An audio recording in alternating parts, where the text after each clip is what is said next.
Welcome to another session of the PMDG MD11 training from Angle of Attack.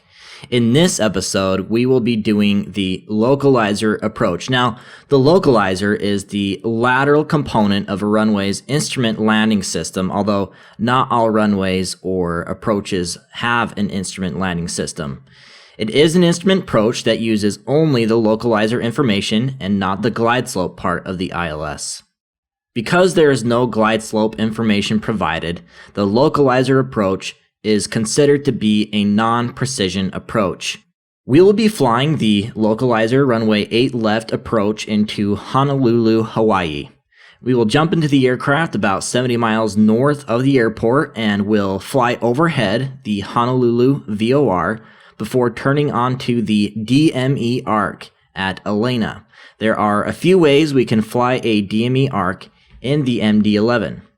If the approach is in the FMS database and we select the appropriate transition, in this case Elena, the arc will be inputted into our flight plan with the rest of the approach. Now, if this is not possible, we can construct the arc manually using place, bearing, distance, waypoints, or PBDs. A PBD is a waypoint that we can create manually on the FMS flight plan page. The waypoint is defined as a point at a certain bearing and distance from a fix already in the navigation database. For example, if we wanted to place a PBD in our flight plan at 13.9 DME and at 200 degrees from the Honolulu VOR, we would enter that as HNL/200/13.9. So again, place, bearing, distance in that order. So the place, Honolulu, the bearing is 200, and the distance is 13.9. To construct a DME arc in our flight plan, we will create PBDs in 20-degree increments along the arc manually, just to show you this function. You'll see this in action when we come to install the approach. Now, the third way we could fly a DME arc would be to fly it with the navigation display set in VOR mode or ADF mode, whichever kind of station you're tracking, and referencing the radio magnetic indicator and DME only. The end of the arc is at the HNL 254 radial. This is indicated on the chart as the lead radial for the turn onto final. And at this point, we will begin our turn and intercept the localizer for our final guidance. Let's go through the facts. Frequencies. We will be referencing two navigation frequencies on this approach: the Honolulu VOR 114.8 and the 8 left localizer 111.7. COM frequencies are loaded along the top of the chart as usual. Altitudes. There's a lot of high ground to the north and east of the airfield, and the highest minimum safe altitude within 25 miles of the Honolulu NDB is located to the northwest 5,300 feet. We will be approaching from the north, so we will need to watch our terrain clearance as we descend, but we should be okay. Now, the MDA for this approach is 460 feet above sea level. We have a lower MDA for this approach than we did with the VOR approach, as the localizer gives us a higher degree of accuracy laterally, and also the terrain around the area is much more favorable for us with the ocean to the south. Course. Our final approach course is 079 degrees with a right-hand turnout for the missed approach. Terrain. As mentioned before, there is plenty of high terrain on Oahu. Most of the concern for us is north, as we will be arriving from that area, so keep your MSA in mind. Safety. There is nothing exceptional about this approach. The final approach is a little shorter than last time, but there will still be plenty of time to get stable on the approach. Let's kick off the airbag checklist and get the ATIS. Honolulu Information Papa, 1600 Zulu. Wind 024 at 16. Visibility greater than 20 miles. Ceiling 5,000 broken. Temperature 26. Dew point 18. Altimeter 3006. No significant change. Main landing runway 08 left and 08 right. We are on the flight deck now, so let's get on with the install, which is the eye and airbag. On the McDo flight plan page, we see that Allen is the last waypoint before PHNL Honolulu. So go to the lateral revision page for Allen and press 1 right for star. We will not actually be selecting a star today, but will select an approach. So select the localizer 8 left approach from the approaches column, and since we have selected a non-precision approach, the minimum profile altitude field appears, so enter the MDA here of 460. With the approach selected and the minimum profile field entered, press 6 left to insert the revision. We are now on the transition page where we are prompted to select an appropriate transition for the approach. Selecting Elena would cause the FMS to construct the DME arc for us, but we will leave this step out because we want to teach you how to manually program the DME arc using the place bearing distance waypoint. So press 6 right to return to the flight plan page. Now, because we did not select a transition, there are no waypoints in the route between Allen and FEG2. We will need to input these manually, and the next waypoints we want after Allen is the Honolulu VOR, so enter HNL and drop it in, or the flight plan discontinuity. Next after HNL is Elena, which will be our starting point for the arc, so enter Elena, and as always on the duplicate name screen, choose the closer waypoint. We want to set the altitude restrictions for these two waypoints, so we will aim to pass overhead the HNL VOR at 6,000 feet, so enter a /6000 and drop it in by HNL. The altitude restriction for the arc is to be set at a minimum of 4,200 feet. Now, since Elena is the starting point on the arc, we need to enter a minimum altitude for that waypoint. The format for entry of a minimum altitude at a waypoint is to enter a plus, then the altitude. In our case, we want a minimum altitude of 4,200 feet, so enter /+4200 and set this as the target altitude for Elena. Set the ND to plan mode and use the up-down buttons on the McDo to have a look at how things are further ahead in the route.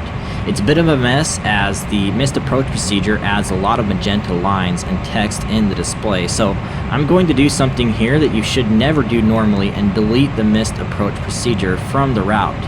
This will take the relevant mess off the ND and make things much more readable for you. I do not encourage deleting the missed approach from the flight plan under normal operations, but it is there to help you, and if you need to execute a missed approach, you should never assume that you'll make the landing first. Let's get programming that DME arc, and first we will be creating PBD waypoints in 20-degree increments. I'm also going to get back to map mode. Since Elena is already there and is on the 17-degree radial, our PBDs will be on the 191, 211, and 231 radials. The last PBD will be 254, and this is the lead radial for our turn onto the localizer, and this is where we will leave the arc. So for the first PBD, enter HNL/191/13.9 and drop it in after Elena. Don't forget this is in the format place bearing distance. Next up is the 211 radial, so enter HNL/211/13.9. I'm sure you're getting a hang of this now as you enter in this next one, and then we will move on and enter HNL/231/13.9. And as you can see on the ND, you can see that it's like an arc. It starts to arc over. So the last one, HNL/139, actually no, it should be HNL/254/139, and that 254 PBD is our final lead radial.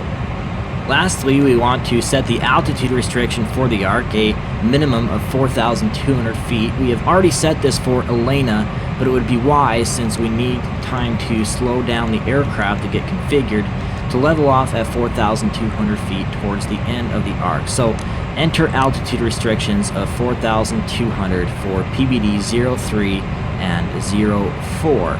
You will notice that as you do this, the FMS will recalculate the forecasted altitudes for the intermediate waypoints. It's looking to be a bit nice and gentle descent for the H&L VOR all the way down to the 231 radial of the arc. Getting low this early, in all probability, would not be what ATC would ask you to do in the real world or on VATSIM, but in our case, getting low and slow early gives us plenty of time to go over things in detail.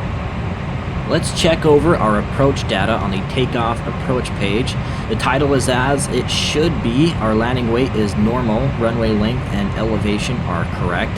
It'll be a flaps 35 landing, and the approach speed will be 156 knots. And this completes the flight plan install. Next up in the airbag is radio, so head to the nav radio page and let's tune the H&L VOR.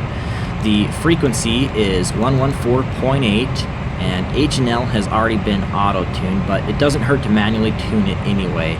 So once a radio has been manually tuned, it will not auto-tune again until the frequency is cleared. Manually tuning the VOR therefore ensures that it won't be returned while we are using it. Now note the difference in text size between a manually tuned frequency and the auto-tuned frequency. Large text denotes manual tuning. We also want to tune the localizer frequency for the approach. This is 111.7 and the course of 079. This goes into the ILS field. Currently we are well outside of the reception range of the glide slope, so no glide slope is shown on the PFD. So when we're within 25 nautical miles of the field, the option to select localizer only will appear in 5 left. Selecting localizer only will arm the autoflight system to capture the localizer and disable glide slope guidance. We will do this later once established on the arc. Press VOR1 on the ECP to bring up the VOR1 pointer and DME bearing information on the ND. We'll be referencing this later on when we're doing the arc, and this completes the radio setup. Alright, so it's time to brief the approach as part of the airbag checklist. So we're going into Honolulu International Airport today, localizer runway 8 left approach.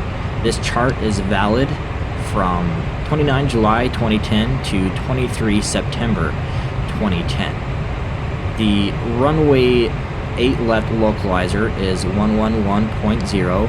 The Honolulu VOR is 114.8. Approach is via the Honolulu VOR 13.9 DME arc, starting at initial approach fix Elena and ending at the 254 radial, at which point we will start our turn onto the final approach course of 079, tracking the localizer. And again, the localizer 111.7.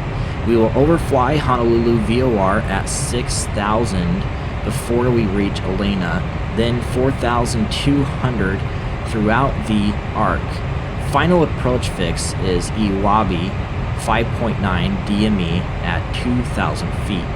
The approach angle is 3 degrees around there, and our MDA is 460 feet, which is 447 feet above ground level. Touchdown zone elevation is 13 feet MSL. Transition altitude, which we have passed through, was 18,000 feet. The highest minimum safe altitude is 5,300 to the northwest of the airport. Our missed approach is a right turnout and climb via heading 200 to 5,000 feet to intercept the 171 radial to hold at Elena. Weather was reported as good visibility, broken clouds at 5,000 and wind 024 at 16 knots.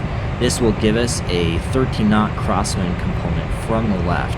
Overall, the weather is very good, but the wind will keep us on our toes for the landing. Briefing complete. A in airbag stands for approach descent checklist, so landing data is checked and correct. Windshield anti-ice, the conditions we expect through the rest of the flight do not encourage icing, and the outside air temperature is fairly high, so we'll leave this one off today. Now for the MDA, set MDA 460 baro. This appears on the PFD and will allow us to pre-select the MDA and the FCP altitude window later on in the approach. Passenger signs on, hydraulic panel auto, and since we just passed through 10,000 feet, set landing lights and nose gear lights on, switch runway turn off and logo lights on, and verify that the high intensity strobes are not indicating off. Altimeter 3006, and that is set. Descent approach checklist complete. To end the airbag checklist, run over in your head one last time what you will do in the event of a go-around. You know that 460 feet is our MDA, and you cannot go below this altitude no matter what unless you see the runway. So give the same priority to a landing as you would a missed approach, and make sure that you do the safe thing. If we take a peek out the window over the nose now, we have a great view of the airport laid out below us. We are only a couple miles from the Honolulu VOR now and are rapidly approaching it, so if you look closely you can actually spot it sandwiched right between the runways there, just center of the screen. Now that we are nearly overhead H&L and approaching 6,000 feet, set FCP altitude at 4,200, the minimum permitted altitude for the arc, to allow the aircraft to continue descending down the vertical profile. Profile 4,200 will be enunciated on the FMA and the aircraft will continue the descent below 6,000. We will remain at 245 knots for the time being, but need to make sure that we have plenty of time to slow down later. Now as we pass overhead the VOR, the cyan RMI needle on the ND will swing around and point behind us. Where the ND was counting down before, it will now start counting up. Now before we teach the arc, let's go over a quick and easy rule of thumb that will help you out in judging a 90-degree turn onto a DME arc when flying without the guidance of nav mode. Now the distance before the arc that you will need to start your turn can be determined by working out 1% of your ground speed. In our case, with a ground speed of about 280 knots as indicated on the ND, that would equate to 2.8. This is the distance in nautical miles before the arc that you will need to start your turn. So since we are flying outbound from the VOR to join the arc, we need to subtract this number 2.8 from the radius of the arc 13.9. This gives us 11.1. Now at 11.1 DME from the Honolulu VOR, we would need to commence our 90-degree turn onto the arc, and if this turn is flown at standard rate, we will roll out perfectly at 13.9 DME. Now the MD11 autopilot, however, commands a maximum bank angle of 25 degrees, which at this speed will result in a turn at considerably less than standard rate. So I'd therefore expect the autopilot to start our turn a little before we reach 11.1 DME. Of course, this information is not particularly helpful when we are flying under the guidance of nav mode, but if we were doing this manually, we would need a way of judging the turn. Starting the turn too early would result in our undershooting the arc and ending up too close to the VOR, and starting out too late would result in our overshooting. The tolerance boundary is 1 nautical mile either side of the arc.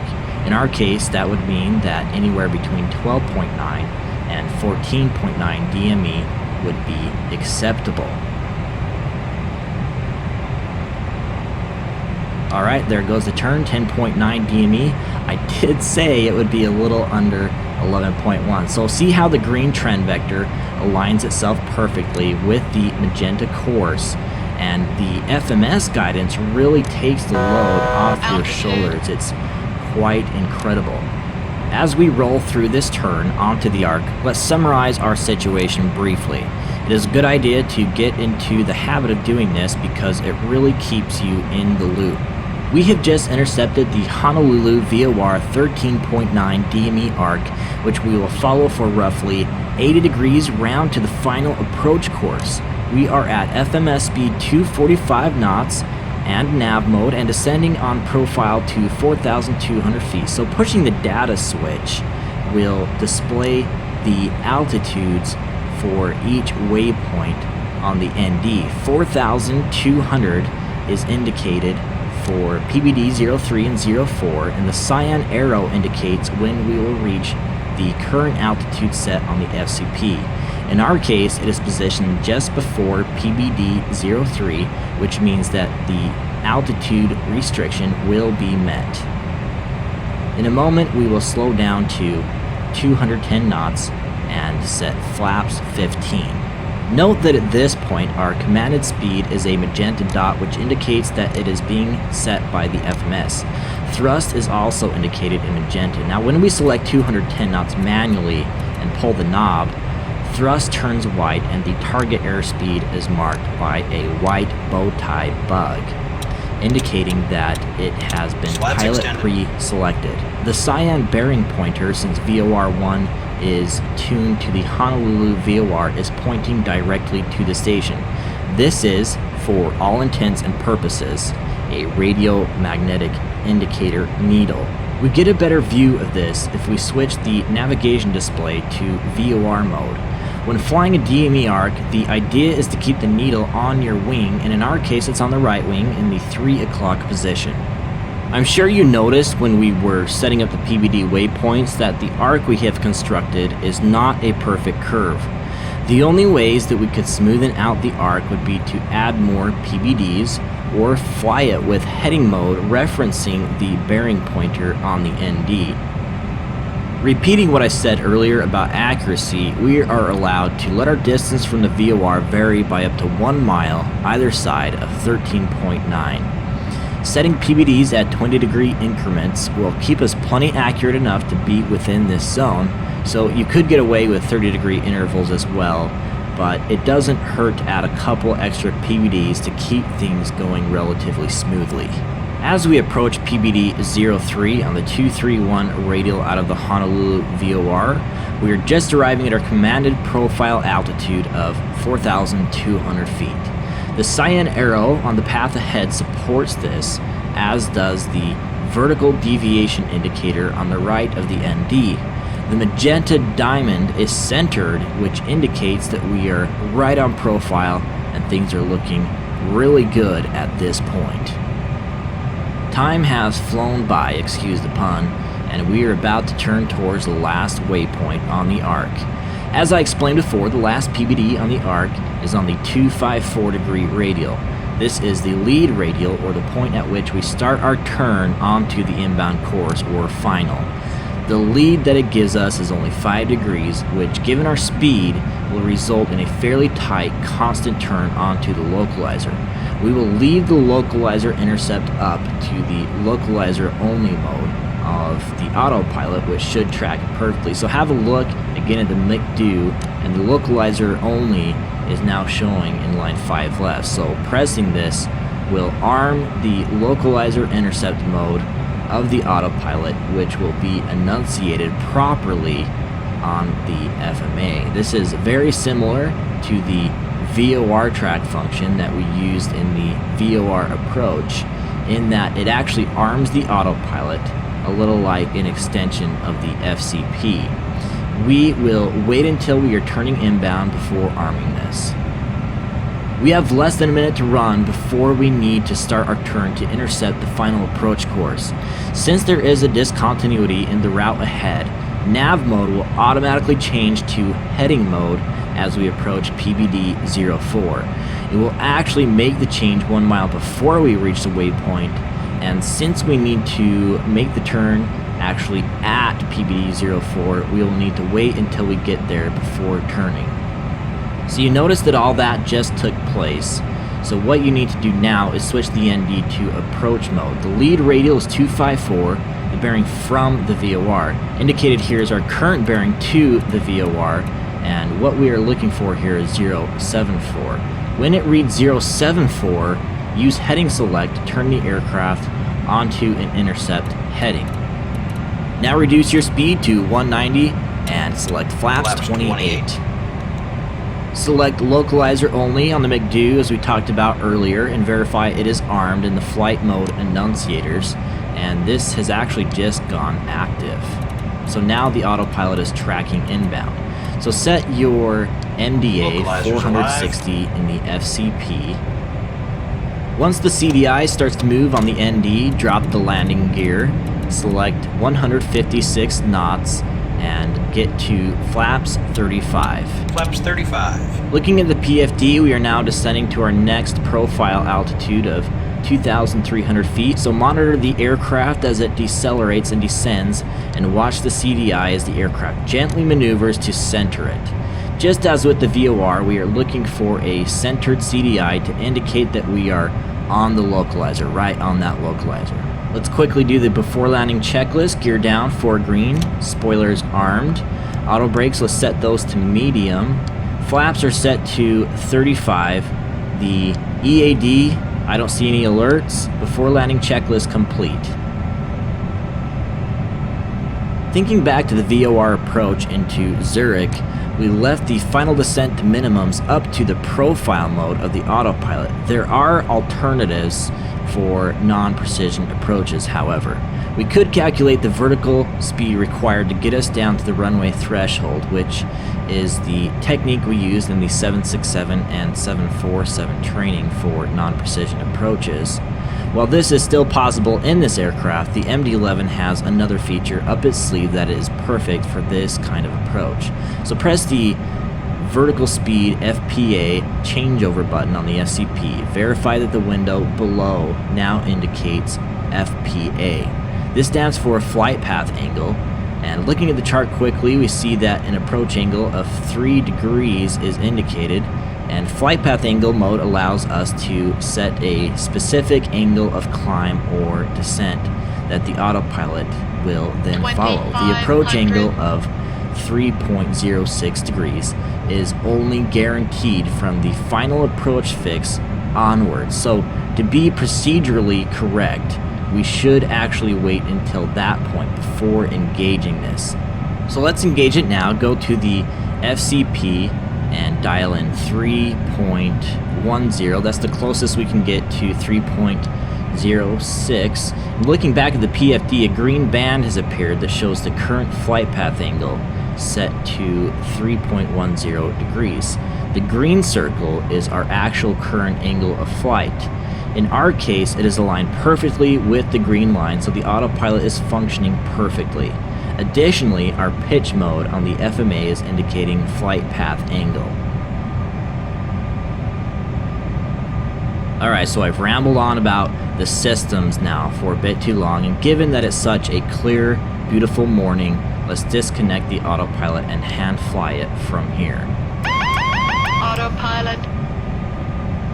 When engaged, the autopilot will trim the aircraft near perfectly, so the transition from auto to manual flight should be almost seamless, as was before. Use the flight director to keep on that 3.10 degree descent angle. Angle 7 heavy, Honolulu Tower, are you able to sidestep immediately to runway 8 right? There's debris on 8 left. A firm, angle 7 heavy. Angle 7 heavy, roger, runway 8 right, clear to land. Clear to land, 8 right, angle 7 heavy. Turn the aircraft gently to turn toward the extended center line of runway 8 right. Since we are flying at approach speed, we do not have a very big margin on the minimum flying speed. You'd have to fly pretty aggressively to actually stall, but nonetheless, during a turn at low speed, the aircraft will have a tendency to drop. Back pressure is the way to counter this, and watch your vertical speed and don't let it increase too much.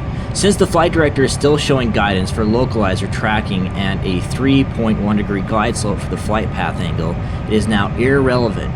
Turn it off using the flight director switch on the auxiliary panel.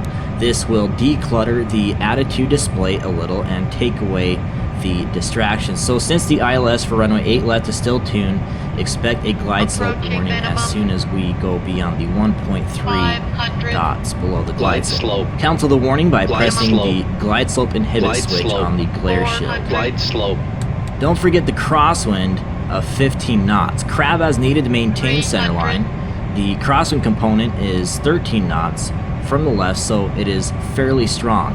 Don't let it blow you off track and keep the descent rate controlled. Resist the urge to pull up. We want to flare at 30 to 40 feet. 100. Start the flare at 40 and kick the nose over to straighten up before you touch down. Spoilers will deploy on touchdown, dumping lift and putting weight on the wheels. Bring on reverse thrust and verify deceleration on the speed tape. Track the center line as best you can and select idle reverse at 80 knots. 80 knots. Still reverses completely at 60 knots. Auto brakes can be disabled by moving thrust levers out of idle or touching the toe brakes. The next turnoff is a little distance ahead, so we'll keep the speed up. So aviators, we've covered the DME arc, localizer approach, and now the sidestep in one flight. Welcome to Honolulu. We'll see you next in Hong Kong. Throttle on.